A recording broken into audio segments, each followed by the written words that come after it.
how to get these done. Coming up with topics for me was nothing. It's something I do. I'm a producer for shows, so I know how to come up with topics. I know how to call around people, to send stuff to people. It's just know how to make it better. I was on a network before doing it, and I did not like the sound. And I said, no, I don't want that quality for me. The quality that I want it to be a good quality. So I had to change. We had to do research and find different platforms now to do it on a better quality, stuff like that. Hello and welcome to Obehi Podcast. I'm your host, Obehi A14, and I strongly believe that everyone has a story to share. Now let's get started into this episode.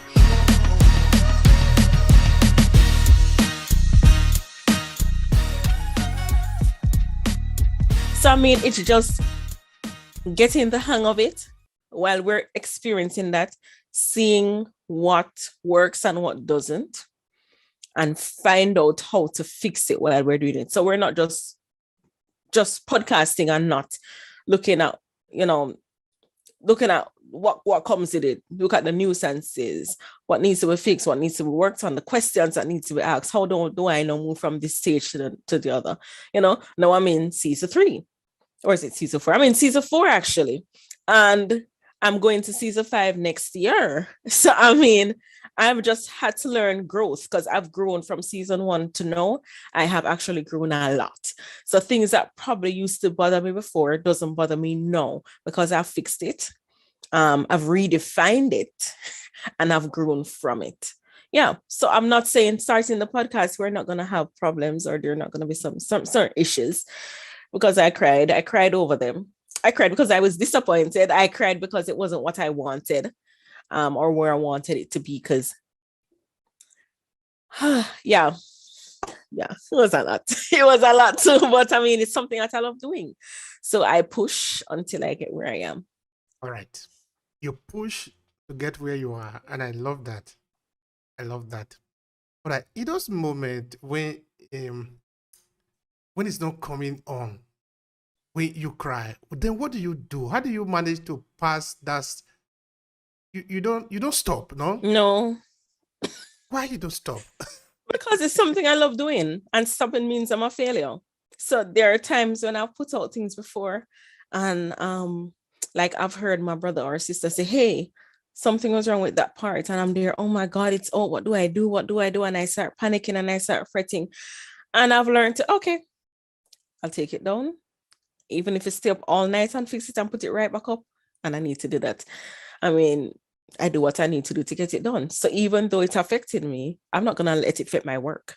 I have learned to work through everything. Yes, I'm affected, and I'm going to give myself a couple of minutes to cry. But after I give myself that couple of minutes to cry, the work, it still goes on. Life still goes on. So it's picking up yourself and continuing and making the best of whatever it is, fixing it and moving on. Nobody wants to listen to someone who, as something happens, to break down and they cry and they can't do a podcast again and they can't record again. It means that you don't love what you're doing. So if it is that you don't love what you're doing, why is it I'm expecting people to listen and love what I'm doing? No. The Unfiltered Podcast. Yes. You see, I really love that. I like the way you put them together. It's unfiltered.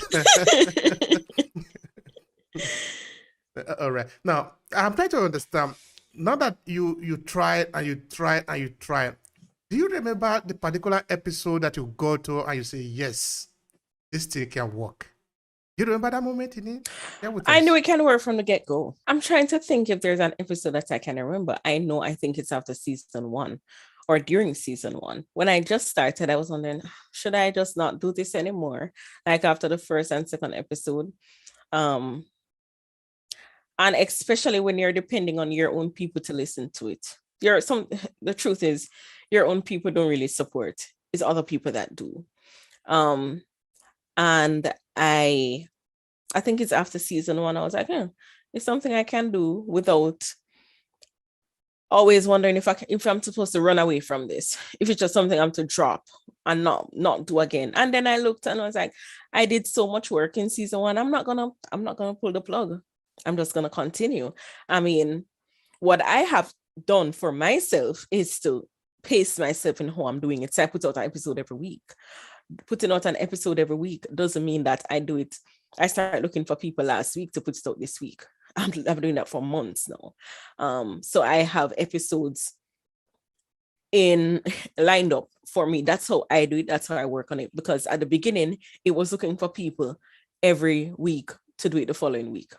And for me, that didn't work. And that's what caused part of my problem. It's how I was scheduling my episodes. So I would now be in a state of panic to get my episode out. And if I don't have anyone, it's a problem.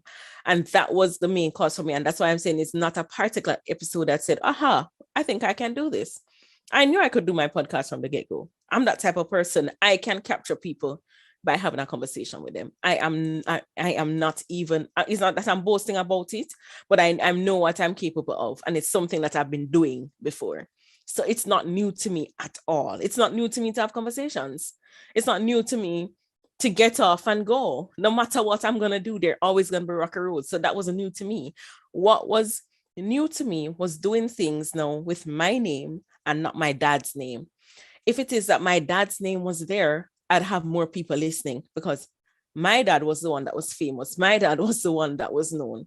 So now I was doing something on my own without my father's name. So now I had to work 3 times harder to get something out. And that was a struggle for me. So it wasn't a fact of, oh, I can't do it. It was a fact of, oh, I'm doing it on my own now, not attached to my dad's name. And that's why I call myself Jade. I don't call myself Gloria Adegold. I call myself Jade. That's a part of the reason for doing that. But yeah, I always knew that I'd be good at the podcasting. It's just some little things that I had to work out to be comfortable with myself now being the person that's putting myself out and not doing it and using somebody else's name to get where I want to go. That was really the hard part for me. And that is really lovely. I know, I think it was last year, I was writing a script for the podcast, which of course I did one of the episode. I was talking of the importance of standing out, no? Then of course somebody might misunderstand the thinking that, okay, there is a saying that to grow a child, it takes the community. And this is true. In fact, we even live in a community. Africa is basically a community-based people of culture, as it were. But you really need to stand out if you need to amount to something substantial. Yes. Then I was making an example of maybe Martin Luther King and even President Obama, no? That in the United States, the people, without the African American, they would not become president or who they become. For example, Martin Luther King. But you remember that when the guy, James Erie, that's his name, that shot Martin Luther King, when he came to shoot him, he didn't shoot the community. He shot a man. Yes. He basically aimed at a man and he shot him. The man died. The community didn't die. The community continued to live. So what it basically means is that if you take that analogy to the forest, you will see a lot of trees, but all of them are not the same. No. Each of them have an identity. Of course, you just have to have your eyes to be able to see it. So when we live also in a human society, we should not be afraid to be seen. Of course, to be seen means you are also responsible for how you come out. Because I really like it when you were saying that now, this time, you are not studying the name of your father anymore, but in your name. You come out now, you are doing it in your name. That is very risky for a lot of people to stand for yourself. Yeah. So I'm really interested in the feeling. How do you feel about that? I feel good about it. I'm actually doing something for myself.